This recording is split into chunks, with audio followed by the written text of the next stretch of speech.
Good morning, students. So, in our online video lectures TYBSc Physics 602, we have studied about our chapter number 7, superconductivity. In our previous lecture, we had studied our Meissner effect and critical field for small specimens.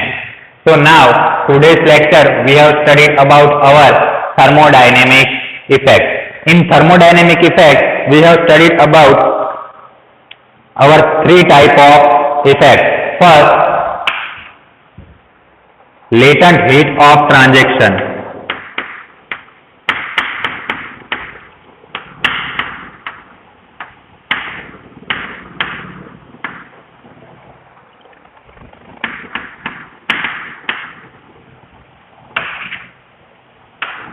Second, specific heat of transaction.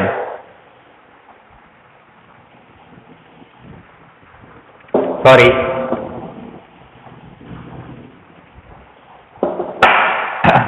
In thermodynamics effect, we have studied about our four types of point in this theory. First, latent heat of transaction. In latent heat of transaction, when superconductivity is destroyed at constant temperature by applying magnetic field, is absorbed heat. If we remove magnetic field, superconductivity is reignited and it is released heat. This heat is known as latent heat of transition and is given by is Q. Latent heat ने આપણે શેના વડે દર્શાવીશું? તો Q વડે દર્શાવીશું. So here Q માટે એક સૂત્ર આપેલું છે, Q is equal to minus rho T of Hc by 4 pi WA into d of Hc by dt into 10 raised to minus 7. જ્યાં Q શું છે? તો latent heat of transaction.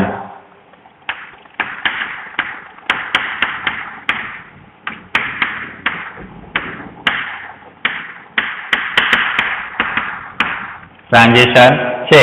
Hc આપણને ખબર છે, બરાબર, critical field of bulk module, bulk material, બરાબર, અથવા તો બલ્ક સ્પેસિમેન. પછી આપણો રો, તો રો શું છે? તો ડેન્સિટી છે, ડેન્સિટી, સોરી, બરાબર. અને W ઓફ A એ શું છે? તો કે એટોમિક વેઇટ છે.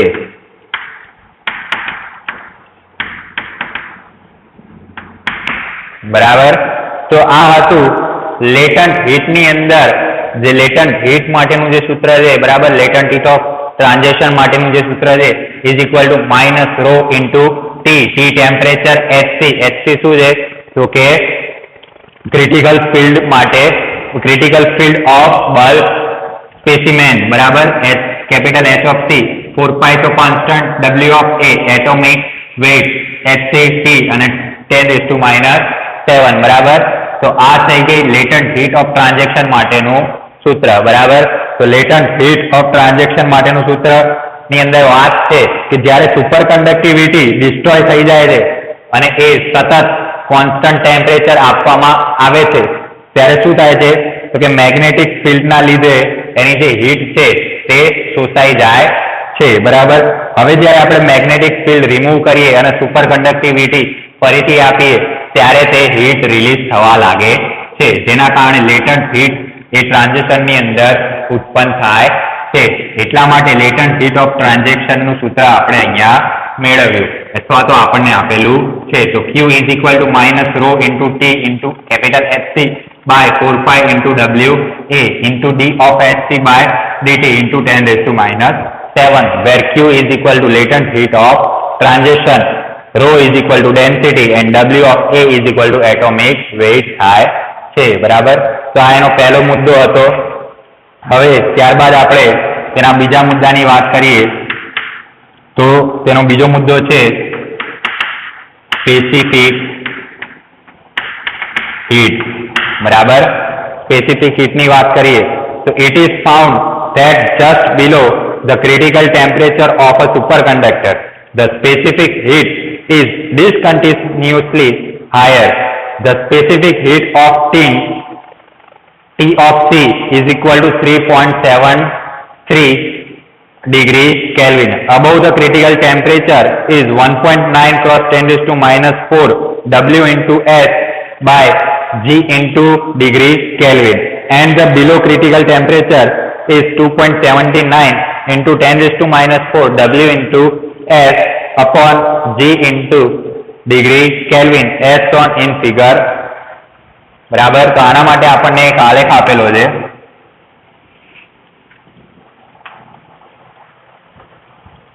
ઉપરની બાજુ છે સ્પેસિફિક હીટ બરાબર અને નીચેની બાજુ છે ટેમ્પરેચર.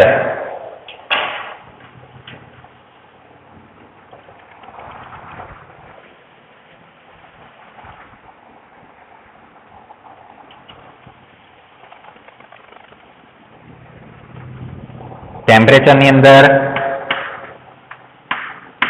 3, 3.5, 4, 4.5 ને 5 બરાબર.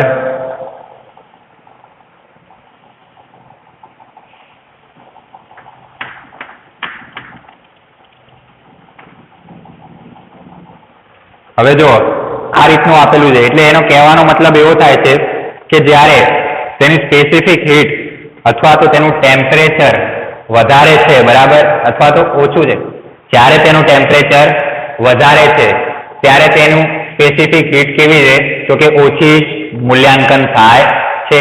પણ થવી કેવી જોઈએ તો કે વધારે થવી જોઈએ, પણ તેવી થતી નથી.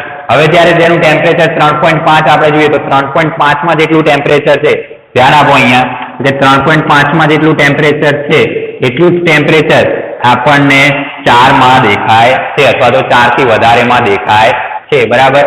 પણ જો આ સ્પેસિફિક હીટ તેની પરફેક્ટલી થતી હોય અથવા તો મટીરિયલ એવું સારું એવું હોય તો આ તેની સ્પેસિફિક હીટ અહીંયાથી કેવી આમ ઊંચી જવી જોઈએ બરાબર, પણ તેવી થતી નથી. એટલે જેમ જેમ ટેમ્પરેચર ઓછું કરીએ છીએ તેમ તેની સ્પેસિફિક હીટ વધારે ટેમ્પરેચરના મૂલ્યાંકન જેવી આવે છે બરાબર. તો સ્પેસિફિક હીટ માટેનું આ મેઇન વાક્ય હતું કે it is found that just below the critical temperature of a superconductor the specific heat is discontinuously higher. એટલે કે અસમપ્રમાણ રીતે તે વધતી જાય છે, એટલે ડિસકન્ટિન્યુઅસલી રીતે હાયર એટલે વધે છે બરાબર. તો આ એનું એક નાનકડું બરાબર એટલે કે નાનકડો પોઈન્ટ, જેમ આપણો પહેલો પોઈન્ટ હતો લેટન્ટ હીટ ઓફ ટ્રાન્ઝેક્શન બરાબર, એ રીતે સ્પેસિફિક હીટ એનો નાનકડો પોઈન્ટ છે બરાબર. હવે ત્યારબાદ આપણે વાત કરીએ તો કે thermal કન્ડક્ટિવિટીની.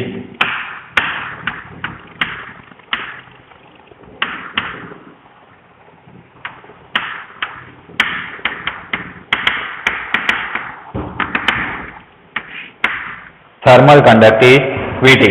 So, the thermal conductivity of superconductors undergoes a continuous change between the two phases and is usually lower in the superconducting phase, suggesting that the electronic contribution drops, the superconducting electrons possibly playing no part in heat transfer. The thermal conductivity of tin at 2K temperature is, હવે જ્યારે thermal કન્ડક્ટિવિટીની વાત કરીએ તો એના tin માટે ટીનના 2 kelvin તાપમાને તેનું thermal conductivity કેવી મળે છે તો કે 34 W per centimetre into degree kelvin મળે છે. અને એ જ વસ્તુ જ્યારે આપણે 4K ટેમ્પરેચર માટે માપીએ તો તે 55 W per centimetre into degree kelvin મળે છે બરાબર. The super conducting phase at 4 degree kelvin is equal to 55 W per centimetre into degree kelvin. હવે W શું છે તો કે એટોમિક વેટ છે, બરાબર. W શું છે? એટોમિક વેટ છે, બરાબર. હવે એ જ રીતે સ્પેસિફિક હીટની અંદર પણ વાત હતી, બરાબર, કે 3 સ્પેસિફિક હીટની અંદર પણ વાત હતી કે 3.73 ડિગ્રી કેલ્વિને તેનું ક્રિટિકલ ટેમ્પરેચર, બરાબર, કેવું મળે છે? તો કે 1.9 ગુણ્યા 10⁻⁴ W ઇન્ટુ S પર G ઇન્ટુ ડિગ્રી કેલ્વિન. અને જ્યારે 3.73 ડિગ્રી કેલ્વિન થી વધે એટલે કે બિલો થાય છે ત્યારે તેનું કેવું મળે છે? તો કે 2.69 ગુણ્યા 10⁻⁴ W ઇન્ટુ S પર G ઇન્ટુ ડિગ્રી કેલ્વિન મળે છે, બરાબર. હવે આપણે અત્યારે થર્મલ કન્ડક્ટિવિટીની વાત કરતા હતા. તો થર્મલ કન્ડક્ટિવિટી જ્યારે ટીન ઉપર આપણે આપીએ છીએ, ટીન એક પદાર્થ છે, ધાતુ છે, ત્યારે ટીન ઉપર આપણે થર્મલ કન્ડક્ટિવિટી આપીએ છીએ કેટલા તાપમાને? તો કે 2 ડિગ્રી કેલ્વિન તાપમાને આપીએ છીએ ત્યારે તેની થર્મલ કન્ડક્ટિવિટી આપણને 34 W per centimetre into degree kelvin મળે છે. હવે એ જ વસ્તુ જ્યારે આપણે ટેમ્પરેચર 4 ડિગ્રી કેલ્વિન ઉપર આપીએ છીએ ત્યારે ટીનની થર્મલ કન્ડક્ટિવિટી કેવી મળે છે આપણને? તો કે 55 W per centimetre into degree kelvin મળે છે, બરાબર. હવે એના માટે આપણને એક ગ્રાફ ડ્રો કરીને આપેલો છે.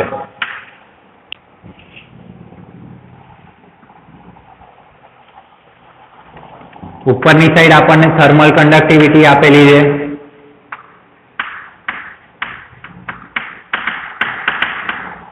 બરાબર.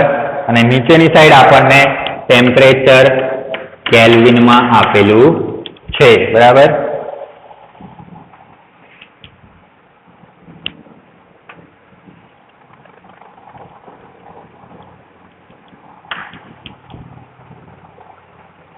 ઉપરનું જે છે આ જે વસ્તુ છે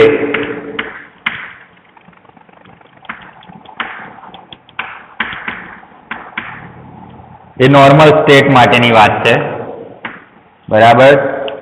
અને આ જે છે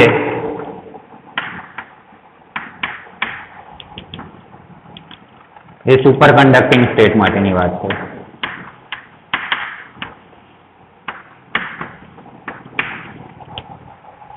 બરાબર.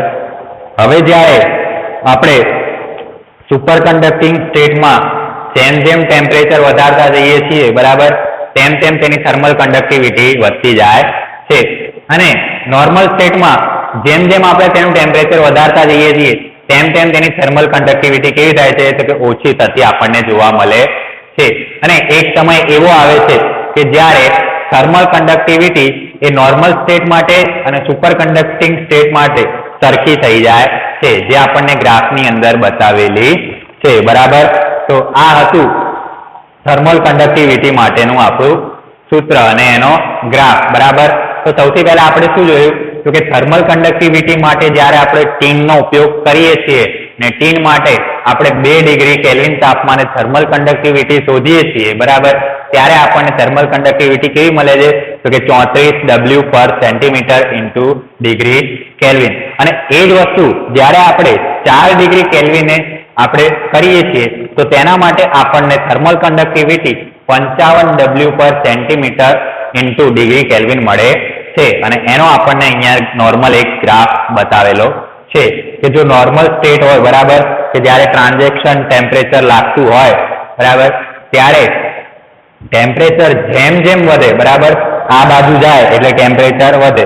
ટેમ્પરેચર જેમ ઇન્ક્રીઝ થાય છે તેમ થર્મલ કન્ડક્ટિવિટી કેવી થાય છે? તો કે ઓછી થતી જોવા મળે છે. હવે આ આપણો ગ્રાફ આપણે આગળ વધારીએ તો એ 0 તરફ આગળ વધે છે, બરાબર. અને એ જ વસ્તુ આપણે સુપર કન્ડક્ટિંગ સ્ટેટ માટે લઈએ તો જેમ ટેમ્પરેચર આપણે આગળ વધારીએ છીએ તેમ થર્મલ કન્ડક્ટિવિટી વધતી જાય છે. અને અમુક સમય બાદ તે નોર્મલ સ્ટેટ વાળી થર્મલ કન્ડક્ટિવિટીને મળે છે અને એક અલગ પ્રક્રિયા કરે છે, બરાબર. એટલે કે બંને એક સરખા માપના થઈ જાય છે. હવે એ જ વસ્તુ આપણે સ્પેસિફિક હીટમાં પણ એવું કંઈક સમજ્યા કે સ્પેસિફિક હીટમાં 3.73 ડિગ્રી કેલ્વિન તાપમાને આપણને ટીન માટે જે સ્પેસિફિક હીટ મળે છે તે કેટલી મળે છે તો કે 1.9 ગુણ્યા 10⁻⁴ W ઇન્ટુ S પર G ઇન્ટુ ડિગ્રી કેલ્વિન બરાબર. હવે એ જ વસ્તુ આપણે જ્યારે 3.73 ડિગ્રી કેલ્વિન થી વધારે બરાબર કે થોડુંક વધારે આપણે કરીએ 3.73 થી આપણે 4 કે 4.5 કરીએ બરાબર ત્યારે આપણને કેવી મળે છે તો કે 2.80 into 10⁻⁴ into W into S પર G ઇન્ટુ ડિગ્રી કેલ્વિન બરાબર. ફરીથી સ્પેસિફિક હીટ માટે 3.73 ડિગ્રી કેલ્વિન તાપમાને આપણને સ્પેસિફિક હીટ શું મળે છે તો કે 1.9 ઇન્ટુ 10⁻⁴ W ઇન્ટુ S પર G ઇન્ટુ ડિગ્રી કેલ્વિન. હવે એ જ વસ્તુ 3.73 ડિગ્રી કેલ્વિન થી વધારે તાપમાન માટે કરવી હોય તો આપણને સ્પેસિફિક હીટ શું મળશે તો કે 2.79 ઇન્ટુ 10⁻⁴ W ઇન્ટુ S પર G ઇન્ટુ ડિગ્રી કેલ્વિન મળે છે. અને એનો એક આપણને અહીંયા ગ્રાફ આપણને આપેલો છે જે મેં હમણાં સમજાવ્યો. તો આ હતું આપણો થર્મોડાયનેમિક્સ ઇફેક્ટ માટેની થિયરી જેની અંદર 3 મેઇન મુદ્દા આપણને શીખ્યા બરાબર. પહેલો મુદ્દો લેટન્ટ હીટ ઓફ ટ્રાન્ઝેક્શન જેને આપણે Q કહીશું બરાબર. Q is equal to latent heat of transaction.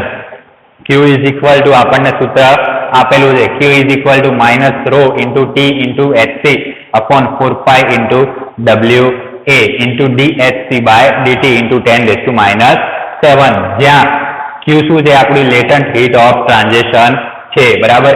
Hc શું છે તો કે critical field of bulk material બરાબર અથવા તો બલ્ક સ્પેસિમેન છે બરાબર. પછી ρ શું છે તો ડેન્સિટી છે બરાબર. W ઓફ A શું છે તો કે એટોમિક વેઇટ છે. dHc આપણને ખબર છે T શું છે તો કે ટેમ્પરેચર છે બરાબર. તો આ થઈ ગયું થર્મોડાયનેમિક્સ ઇફેક્ટ ની અંદર લેટન્ટ હીટ ઓફ ટ્રાન્ઝેક્શન ની નાનકડી અમથી થિયરી, ત્યારબાદ સ્પેસિફિક હીટ ની નાની અમથી થિયરી અને ત્યારબાદ થર્મલ કન્ડક્ટિવિટી ની એક નાનકડી અમથી થિયરી બરાબર. તો આ સાથે થર્મોડાયનેમિક્સ ઇફેક્ટ અહીંયા આપણે પૂર્ણ કરીએ છીએ બરાબર. અને એની સાથે સાથે આજનો આ ઓનલાઈન વિડીયોનો લેક્ચર પણ અહીંયા આપણે પૂર્ણ કરીએ છીએ બરાબર. તો ચેપ્ટર 7 ની અંદર સુપર કન્ડક્ટિવિટી ની અંદર અત્યાર સુધી આપણે થર્મોડાયનેમિક્સ ઇફેક્ટ સુધી ભણી ગયા છીએ બરાબર. તો in chapter 7 the most IMP theories એ બધી હું થિયરી તમને છેલ્લા લેક્ચરની અંદર આપીશ જે તમારે એક્ઝામ્સ ની અંદર પૂછાઈ શકે એવી હશે બરાબર. તો આજે આ ઓનલાઈન લેક્ચર અહીંયા આપણે આ પૂર્ણ કરીએ છીએ. તો તમે બધા વિદ્યાર્થીઓ ઘરે રહો એટલે કે સ્ટે હોમ સ્ટે સેફ.